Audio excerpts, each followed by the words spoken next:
E o mangá já dá pra ver que é diferenciado quando ele começa com uma puta reflexão de que, de acordo com o efeito borboleta, o destino da humanidade pode ser alterado por uma simples escolha. Em outras palavras, esse negócio é uma droga.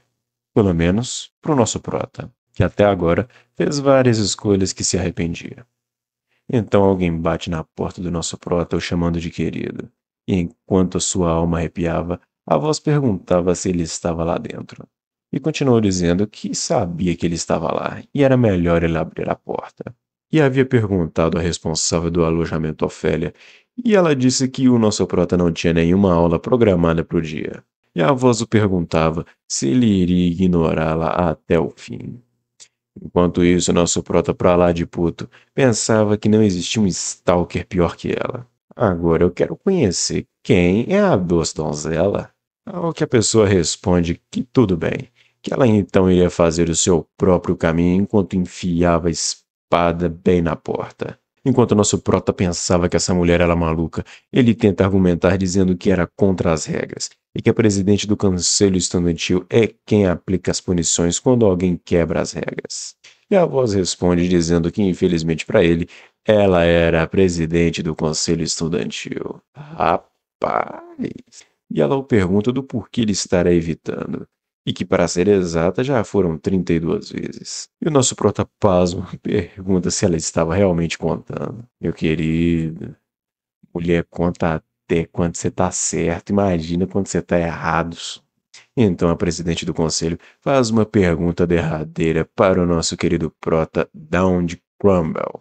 Se ele iria se casar com ela. Bom, eu não faria esse acordo porque eu acho que ela gosta de bater, sabe? Estilo dominatrix. Não curto muito, não. Eu passo. Enquanto o nosso prota pedia um pouco de clemência, alguém chegou na janela e perguntava do que a princesa Tristan estava falando, dizendo que ela então estava cobiçando um homem que já tinha dona, e perguntava se era assim que a sua família funcionava. E quem estava falando era uma tal de Ceras. Rapaz, me fala o fermento que essa gata tomou, que eu quero 2 doses, por favor. A princesa Tristan pergunta se não era um lugar muito claro para um assassino, já que teriam muitas testemunhas. Ao que Ceras rebate que iria simplesmente eliminar as testemunhas. Nosso prota então grita, dizendo que estava desconfortável, já que ele nunca tinha pensado em casamento. Mas antes que terminasse sua frase, alguém já vem descendo no teto, numa pose de super-herói. E era nada mais nada menos do que a Lilo, pedindo encarecidamente para que o nosso prota dormisse com ela. Se continuar assim, o nosso prota vai morrer de snu-snu. E ela termina dizendo que os preparativos para o casamento já estavam prontos, que bastava o nosso prota acompanhá-la. E logo após ela terminar a frase, alguém aparece das sombras dizendo que aquilo era uma grosseria. E a senhorita Yuria, como noiva do nosso prota, não poderia ignorar que ele estava cercado por bandidos. E Feio não aparece dizendo para todas calarem a boca, já que eram apenas invejosas, pois Down Campbell era dela. Pelo menos essa aqui já tá vestindo o capacete. Já entrou no personagem, já entrou no personagem. E notando que aquilo já estava se tornando uma competição, elas decidem fazer a única coisa que lhes restava: cair na pancada para decidir quem ia entrar na chapa. O nosso prota começa a explicar como realmente tudo isso aconteceu. Então ele se lembra que foi um jogo de sobrevivência que colocou ele nessa situação. E o jogo era chamado de Ascensão do Salvador, ou AS, como as pessoas o conheciam. Basicamente aquele clichêzão básico de uma história acadêmica jovial, e que, como sempre, ele zerou o jogo e viu o final. E que no dia seguinte, então, ele foi tragado pelo jogo. E, Taran já estava sofrendo. Ele apenas não entendia pois ele não havia xingado o jogo ou virado alvo de uma entidade de programação, e também não tinha se apegado ao protagonista, e que de qualquer jeito ele possuiu o Daunt Campbell, que não tinha nenhum pingo de poder, e que basicamente era um herdeiro de um visconde sem nome, que era um extra de terceira categoria nesse mundo, e sendo a sua família inteiramente focada em agricultura, sem espadas, sem monstros e sem gostosas. E é claro, por ser alguém meramente mencionado no jogo original, um filho de um visconde ingressando na Academia Imperial, é uma história que virou o mundo de cabeça para baixo. O pai do protagonista, o cumprimenta dizendo que chegou o grande momento. Ao que ele responde que sim, e que ele já estava de saída. E o seu pai, chorando, diz que ele era o orgulho da família e que ele não deveria causar nenhum problema, pois estaria rodeado de nobres. E diz que a melhor coisa que um filho de um visconde poderia fazer é não chamar nenhuma atenção. E então nosso querido sistema aparece mostrando a força do nosso protagonista cravado no F de fraco. Ao que o nosso especialista no jogo diz que mesmo ele, um veterano, nunca havia visto um status inicial tão ridículo como aquele. E o sistema mostra que a sua missão principal era entrar na academia e ser nomeado para uma turma. E é claro que, de acordo com o sistema do jogo, se você ignorar uma missão, basicamente é game over. E já que a academia Elefante, a qual nosso prota estava indo, seria jogado em caos devido aos vilões, ele decidiu não colocar a sua vida em risco. Enquanto explicava sobre toda essa situação, ele respondeu ao seu pai que iria fazer o melhor para não chamar a atenção de ninguém, e que ele não iria nutrir nenhum sonho desnecessário de elevar a reputação do seu viscondado. Que isso, na hora de decepcionar ele sempre tá dando orgulho, que faria questão de deixar as notas abaixo da média. Enquanto estava a caminho, pensava que a protagonista iria fazer tudo sozinha, e que não chamar atenção é um que um lobo solitário deveria fazer. Contudo,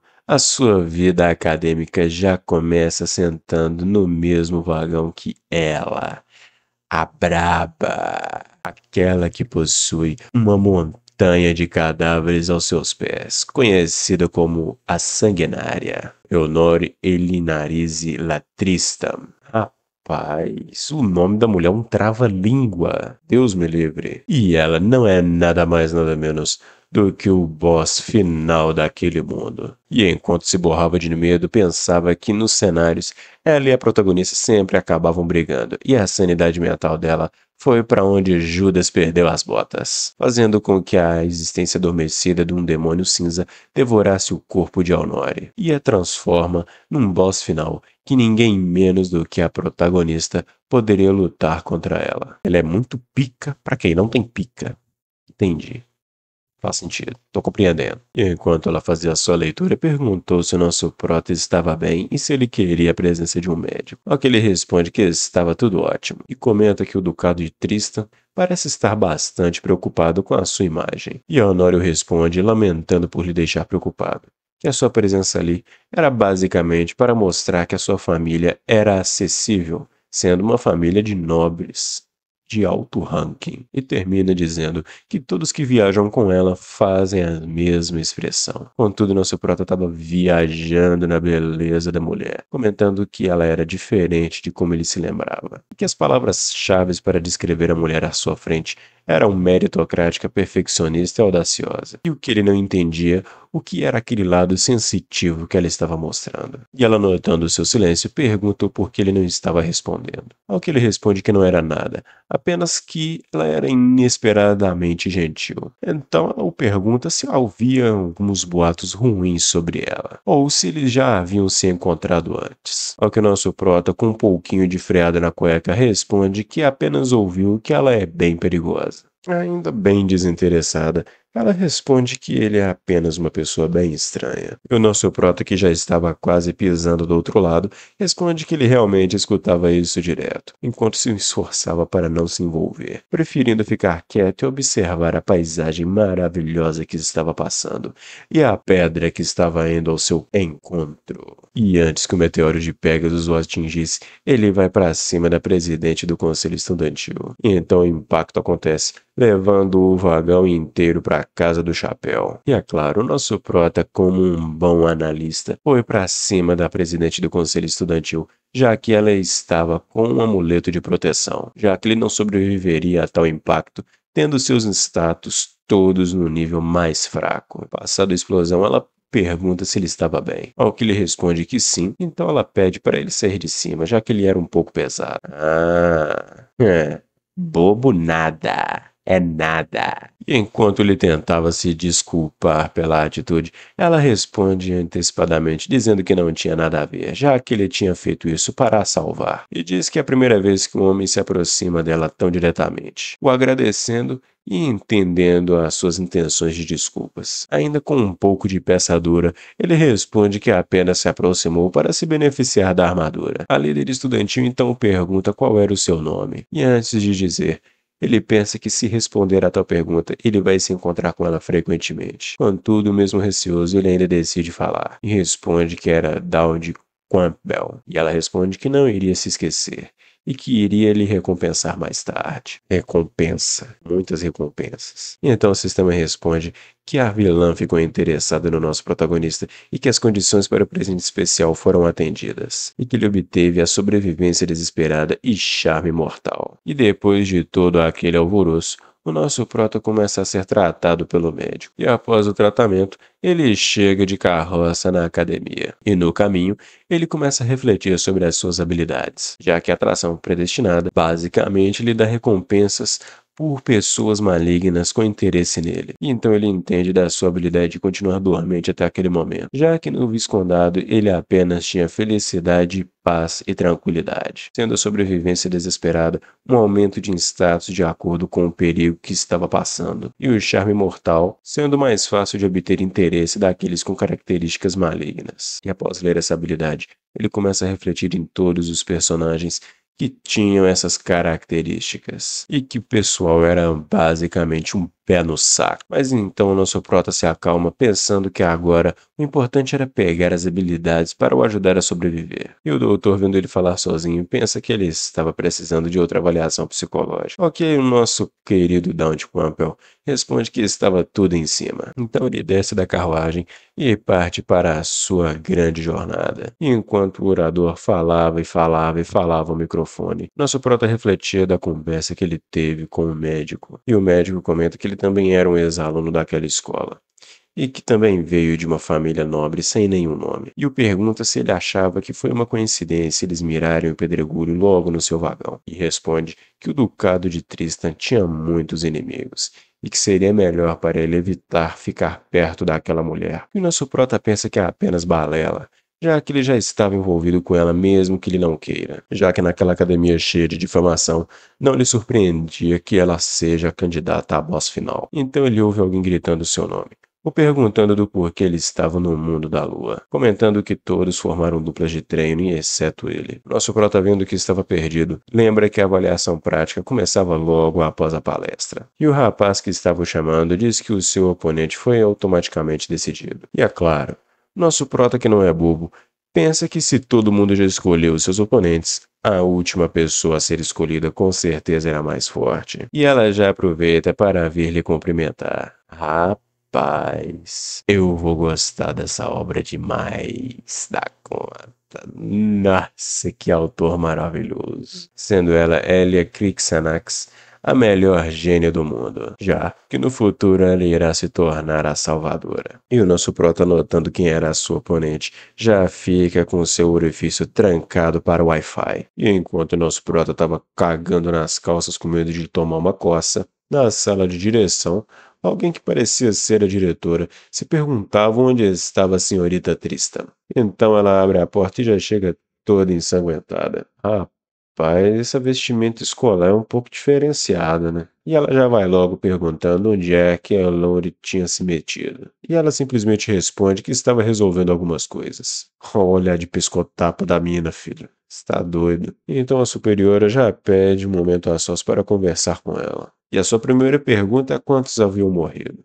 Ao que Tristan responde que apenas uns 12, nada demais. E explica que eles estavam tentando a assassinar jogando uma rocha no trem que ela estava acompanhando. A diretora tenta argumentar, mas Tristan logo já a corta, perguntando se ela esperava que ela perdoasse alguém que tentou matá-la. A superiora então decide deixar aquele assunto de lado e diz para ele tomar um banho, pois os duelos já haviam começado. E diz que a dupla que estava entrando era Alien Krishnas e Dawn Campbell. A diretora pergunta à líder estudantil se ela conhecia o rapaz, dizendo que ele era insignificante, Que é isso, desmerecendo? E enquanto Tristan se lembra daquele sorrisinho sem graça do nosso prota, ela responde dizendo que ele é apenas um cara bem estranho. E então nos é mostrado o nosso prota já tremendo na base com medo de enfrentar a heroína. Enquanto o pessoal já apostava quantos golpes ele iria aguentar ou se mesmo iria aguentar algum golpe. Nosso prota então reflete que ele poderia acabar morto, pois seus status são um lixo. Mas, como aquilo provavelmente era uma situação perigosa, a sua habilidade possivelmente iria ativar, e pensa que os vilões que ele terá que enfrentar provavelmente estão no meio da plateia. E se ele não morrer, com a vantagem de informações e sua melhoria de atributos, ele pode sobreviver. Então ele o chama, fazendo nosso prota sair de seus pensamentos, e o pergunta com sinceridade se ele realmente era bem fraco. E ao notar a hesitação do nosso prota, ela então teve a certeza que estava certa. E ela continuou falando que estava repensando em dar-lhe uma surra. E pergunta se ele era o cara que estava com a Tristan, e comenta que ela a odiava, e que não só ela, mas como toda a sua família eram apenas demônios. Nosso prota pensa que ela é bem corajosa, mas que tem os seus motivos familiares. Nosso prota comenta que estava apenas na mesma sala que a Tristan, mas a heroína rebate dizendo que fazia-a lembrar dela, e que por irritá-la, ela iria dar-lhe uma surra. Mas vendo a sua fraqueza, já estava pensando em apenas fingir. Ao que o nosso prota pensa que era tentador, mas que ele precisava melhorar rápido nos próximos 2 dias, pois senão a sua vida estava em perigo, sendo necessário ganhar a atenção do pessoal naquele momento. E mesmo tremendo que nem um pincher, só que sem a raiva, ainda consegue responder para ela ir com tudo, e que na verdade ele meio que gostava da Tristan. Rapaz, a cara de pescotapa. Lá vem. O que faz a heroína perguntar se ele realmente estava falando a verdade. E é claro que o nosso prota estava mentindo, mas que ele precisava que ela fosse com tudo para cima dele. E então responde a ela dizendo que era sério como o ódio que ela tinha pela Tristan. E ela então, vendo que estava decidido, decide atacá-lo com tudo que tinha. E já no seu primeiro golpe já manda a espada do nosso prota de Vasco, e fazendo o nosso prota contemplar a bandeira do timão. Vendo que ele desviou, ela comenta que ele realmente não era tão fraco, decidindo então levar a luta um pouco mais a sério. E quando nosso prota já conseguiu ouvir o hino do timão, o sistema então detecta uma situação perigosa, fazendo a habilidade do nosso prota ser ativada, dando a ele uma força de ranking X. E Down, sem perder tempo, já manda o jab na cara da heroína. Sem machismo aqui. Um jab muito bem dado. Muito bem dado. E o nosso prota então nota que a sua habilidade o havia levado para o maior ranking que existia, enquanto a heroína voava pela arena até se encontrar com uma parede. Notando o que fez, o nosso prota ficou pasmo. E é claro, todo mundo lá ficou de boca aberta com o que ele tinha acabado de fazer. É, meu querido, vai, desmerece aí agora. Desmerece aí, pô. Então, Down Crumble, classificado como Rank F em todos os atributos, em seu primeiro dia na academia, conseguiu derrotar o personagem principal, meu querido.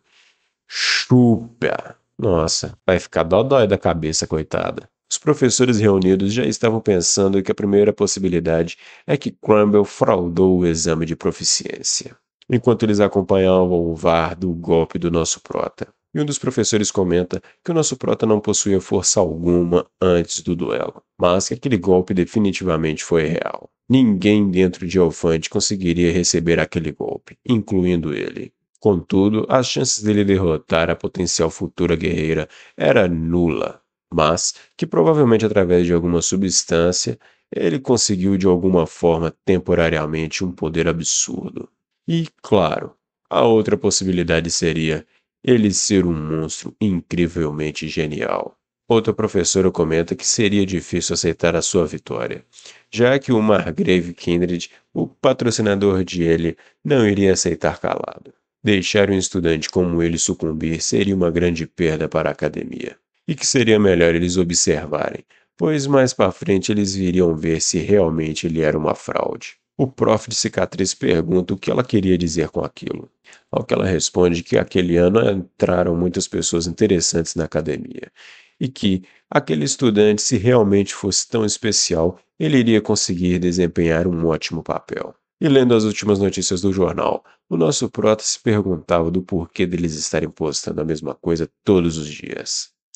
Então o sistema aparece atualizando o perfil do nosso prota, mostrando que ele já estava evoluindo com a sua intimidade com a Tristan, e que também haviam ganhado alguns pontos extras com outras pessoas. Nosso prota então nota que a escala do sistema era de curiosidade para interesse até chegar em confiança, notando que a pessoa com maior nível de curiosidade era a Elnori. Contudo, ele se perguntava do porquê diabos a boss final estava tão interessado nele. Ah, meu querido, é o charme, né, meu querido? É o charme. É o molho. Então, por ter esse interesse, ele recebe o presente de Elnori, ganhando a característica de técnica da espada dos Tristan, fazendo nosso prota ficar besta de ganhar aquela habilidade insana, já que eles eram uma grande casa reconhecida pela sua técnica com espadas. Contudo, eles estavam um pouco envolvidos com demônios, mas isso também não importava. E o sistema então mostra que a Elia também estava começando a ficar interessada no nosso prota. É isso aí, é o poder do jab. Já está doido. Pai amado.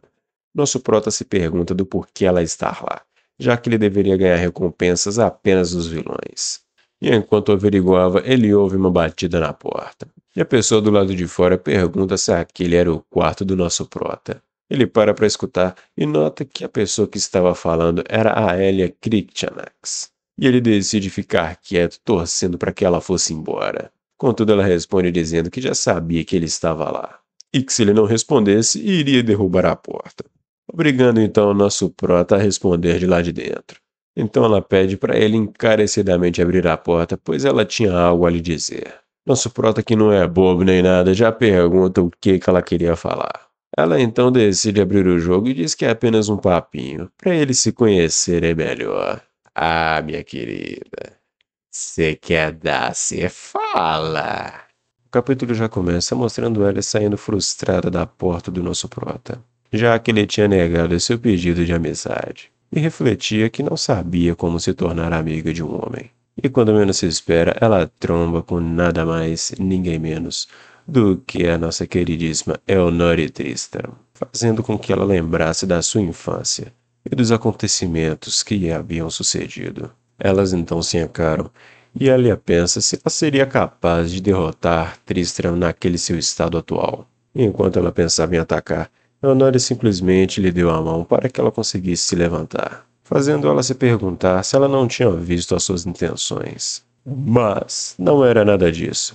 Tristram só queria que ela devolvesse o pacote que estava nas suas mãos, fazendo a heroína pensar duas vezes do porquê Daunt estar envolvido com ela também. Então responde a Tristram que ela deveria entrar no corredor à direita para ir para o quarto de Daunt Campbell. Rapaz, provocando cobra com vara curta. Fazendo Tristram parar imediatamente e perguntá-la como ela sabia onde era o seu quarto. Ao que ela responde que tinha acabado de sair de lá. Rapaz, meu amigo, a Maica está ficando gostoso, tá ficando gostosinho. E Tristram, com cara de muitos inimigos, pergunta com qual propósito ela tinha ido lá. Ao que ela responde que era simplesmente para fazer amizade, fazendo Elnori rebater que os alunos eram proibidos de ter contato com o sexo oposto. A heroína questiona dizendo que não teria regra nenhuma contra aquilo, ao que ela responde que ela tinha acabado de criar e que não tinha permissão de ir no quarto de Daunt. Um pouco possessiva, graças a Deus. Elia, não se aguentando, pergunta a ela qual era a relação com ela e ele, ao que Tristram responde que ele não era nada para a sua pessoa, mas que a heroína deveria ficar esperta com o que ela tinha acabado de dizer. Elia não engole essa situação e decide investigar mais, mesmo que ela precise se aproximar mais de Daunt. E já no dia seguinte, o pessoal já se preparava para a lição de aula e foi projetada para analisar os seus estudantes. E é claro, depois da performance do nosso prota no último exame, ele vai ficar no grupo mais forte, algo que estava o deixando preocupado, sendo ele um problema para o nosso prota, já que ele a havia afastado antes, mas ela ainda estava no seu grupo de agora. E ele também se perguntava do porquê o interesse dela havia subido de novo. Contudo, ele para e pensa se isso teria alguma relação com a carta que ele havia recebido. E quando o grupo do nosso prota é chamado, ele decide focar na prova, já que esse era parte do cenário principal. Leonora então se apresenta aos seus alunos, dizendo que ela seria responsável pela prova de todos. E o nosso prota já ativa o sentido de cu nem pisca e nota que se Honório for acompanhá-los, provavelmente eles terão problemas. Enquanto isso, os professores estavam de olho observando a performance de Daunt Crumble na prova. Tristram se vira e já se encaminha para o local da prova, fazendo com que todos os outros estudantes a acompanhassem. E enquanto alguns alunos estavam maravilhados com o local, a nossa heroína já estava perguntando a Tristram se tudo aquilo fazia parte do teste. Nosso prota se adianta em pensamento e diz que a entrada já estava selada e a energia já havia acabado. Sendo assim, era uma armadilha e não um teste. Os alunos tentam se tranquilizar, mas alguns já pensavam em ir embora, pois aquele lugar poderia acontecer algo inesperado. E enquanto isso, nosso prota perdido em pensamentos, nota que todas aquelas pessoas faziam parte do grupo do protagonista, e sendo aquele lugar o local onde eles iriam se conhecer, notando então que todas as pessoas naquela sala eram de grande importância. Ele então toma a dianteira e diz que a sala central era o melhor lugar para eles irem. E ele argumenta dizendo que lá poderia ter equipamentos e era uma sala ampla que facilitaria muito a proteção de ambos os membros do grupo, avisando a todos que eles não eram os únicos naquele local. E no meio de tudo, ele ainda avisa que iria tomar um outro rumo. E Elia mesmo perguntando, ele apenas responde dizendo que era necessário. A heroína não convencida pergunta do porquê ele estava indo para o lugar oposto ao salão central. O nosso prota mortalmente sério responde que não poderia falar, mas que depois ele iria explicar tudo. Mas é claro, ele pensava que não estava enganando ninguém, já que salvar a sua própria vida era um motivo muito importante. Caraca, traíra na cara dura. Um tempo depois, nosso prota suspirando comemora de ter funcionado, e que talvez aquele jab tenha dado alguma credibilidade às suas palavras. E com a sua sapiência desbalanceada, ele decide se esconder até o final do evento, já que o alvo de assassinato era Honório, e ele não tinha nada a ver com isso. Frio e calculista. Contudo, alguém o chama, perguntando se ele poderia guiá-lo para consertar o problema de energia. Já, com um sorriso de alguns capetas, diz que a sua visão não era tão boa no escuro. E enquanto isso, com o pessoal do grupo, uma freira perguntava à heroína se ficaria tudo bem o nosso prota ir sozinho. Ao que ela responde que, independente do que ele fosse fazer, ele teria um plano. E enquanto o cara esquisito caminhava com o nosso prota, ele já pensa que a Tristram já deveria ter passado o carro do leite em todo mundo. Claro, se ele não estivesse envolvido, sendo que ele enganou até o nosso prota tranquilamente. E então eles chegam até a sala de equipamentos. E ele, sendo um assassino profissional, já conseguia detectar que o nosso prota era um completo amador, decidindo então tomar o seu corpo e acabar com a senhorita Honório. E então, logo em seguida, ele se revela para começar a fazer um carinho gostoso no nosso prota. Contudo, o nosso prota nem mesmo se assusta e responde que ele já esperava que fosse o Hasmed. E para surpresa do assassino, ele diz que se fosse alguém forte, ele provavelmente estaria em apuros e que estava aliviado de ser ele. E Hasmed fica sem palavras com aquela situação. Mesmo assim, ele ainda ataca, já que o nosso prota não passava de um fracote. E enquanto isso, o pessoal já estava descarrilhando o trem para cima dos assassinos que estavam com eles. Fritando, furando e cortando, os assassinos já não tinham mais por onde ir contra aquele grupo de estudantes. E a Lady Tristram já entra na batalha, mandando 4 de Vasco em um único golpe. Pegando um de refém, ela o pergunta se existia mais alguém naquele local. E diz que se ele não respondesse, ela ia começar a sessão de carinhos. Eles então descobrem que é um tal de Hasmed da Lua Crescente. Ela então aproveita e o pergunta se ele estava naquele prédio ou apenas nos arredores. Mas o capanga se recusa a falar, levando um salto 15 no meio da boca, enquanto a nossa Lady falava que não iria perguntar de novo, fazendo o coitado confirmar que ele realmente estava com eles, e que provavelmente estava em algum lugar. A heroína pergunta do porquê eles estavam indo tão longe, ao que a Lady responde que eles estavam tentando a matar, já que o Hasmed poderia pegar a aparência de quem ele conseguisse matar. a perguntando de quem ela achava que seria o alvo mais fácil no meio deles. Então, ela toma um choque, notando que realmente aquele que seria o alvo era o nosso prota, e que também ele provavelmente se usou de isca para levar o seu inimigo para longe, fazendo a heroína mais uma vez questionar qual era a relação de Tristram com ele, ao que ela responde que eles não tinham nada, pelo menos até onde ela sabia. E ela pensa que a alma do guardião, que faz uma barreira contra cortes, deveria estar ativa, e que só reage a equipamentos. Mas um assassino tem o seu próprio corpo como uma arma. Contudo, ainda se perguntava o porquê do nosso prota fazer aquilo. E enquanto ela pensava isso, o nosso prota estava passando a peixeira em cima do assassino. Utilizando a técnica da espada Tristram, ele consegue deixar o assassino gravemente ferido, fazendo ele notar que realmente não deveria ter mexido com o nosso prota. Contudo, ele ainda pergunta ao Daunt Crumble por que foi atraído para aquele local. Bom, basicamente, ele precisava de um lugar reservado para conseguir utilizar os seus poderes. O assassino, notando seu silêncio, fala que não precisava de uma resposta, que ele poderia apenas ser morto. Ele disse que não planejava o matar, e que deveria dizer aos assassinos que até mesmo ele foi quase morto por se aproximar de Lady Tristram. Já que ele não sabia quem pediu a cabeça dela, ele precisava impedir que essas situações acontecessem para que o demônio dentro dela não se libertasse. E Husband pergunta o que iria acontecer se ele tentasse voltar. E o nosso prota responde que ele deveria tentar a sorte de novo, já que ele também estaria a protegendo na próxima vez. E ele pergunta se Honor Tristram realmente era tão importante assim, ao que o nosso prota responde que sim. E quando ninguém menos esperava, Lady Tristram aparece atrás do nosso prota, fazendo com que o seu interesse no nosso prota aumentasse e muito. É, meu querido, se ela já estava querendo, agora ela vai pedir. Ela vai ter que pedir. E no outro dia, a diretora já estava uma bagunça, já que o chanceler tinha solicitado uma investigação imediatamente do caso. A diretora comenta que a escola estava uma bagunça, e que é quase confirmado que um espião estava entre eles. E diz para Tristram que por eles tentarem 2 assassinatos, eles realmente estavam bem determinados. E diz que esse é um incidente diferente, já que eles provavelmente vão tentar novamente. E que todos que estavam naquele local foram homenageados, já que cada um conseguiu fazer a sua parte sem nenhuma vítima.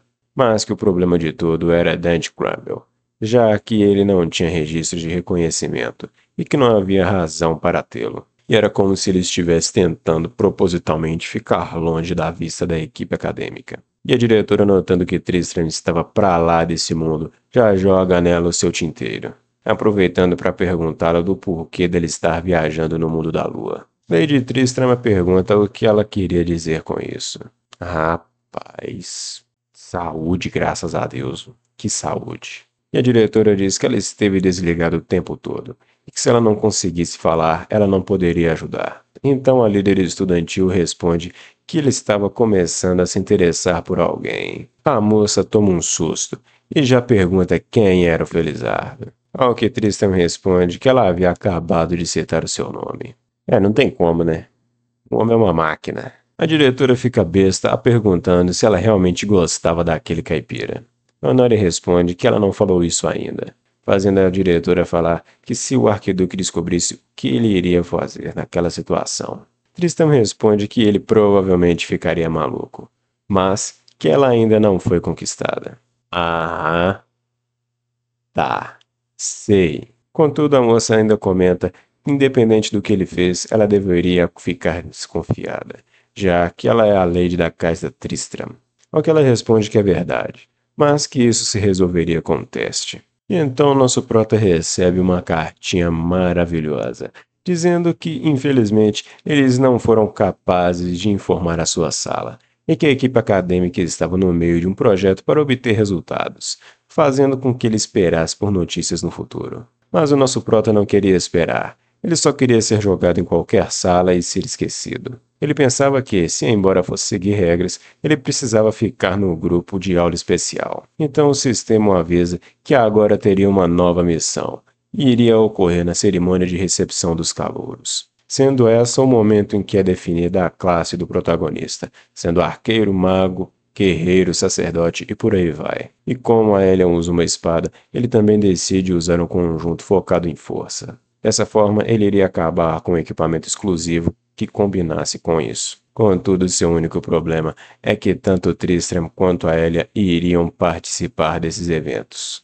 E tudo ao mesmo tempo. Já dizia o filósofo, o que são 2 buracos para um homem que tem 10 dedos? E então o sistema, para dar aquela força, dá a ele a habilidade de duplicar uma habilidade, fazendo nosso prota ficar pasmo com aquela informação, já que ele pensa que ele poderia copiar até mesmo a habilidade do chefe final, e que, embora ela já esteja no topo, Elnor ainda tinha a possibilidade de crescer, ganhando assim novas habilidades e muito mais poderosas. Então nosso prota decide se preparar para o evento que iria acontecer, já que ele tinha algo para o ajudar a sobreviver. E no calada da noite, ele decide ir até o armazém de equipamentos antigos. E usando a loja de pontos, ele compra algumas roupas para esconder a sua identidade. E após passar por cada medida de segurança, ele chega ao farm de tesouro dos viciados. E se prepara para procurar aquilo que ele veio buscar. E então, após pegar todos os itens que ele queria, ele encontra o mais importante.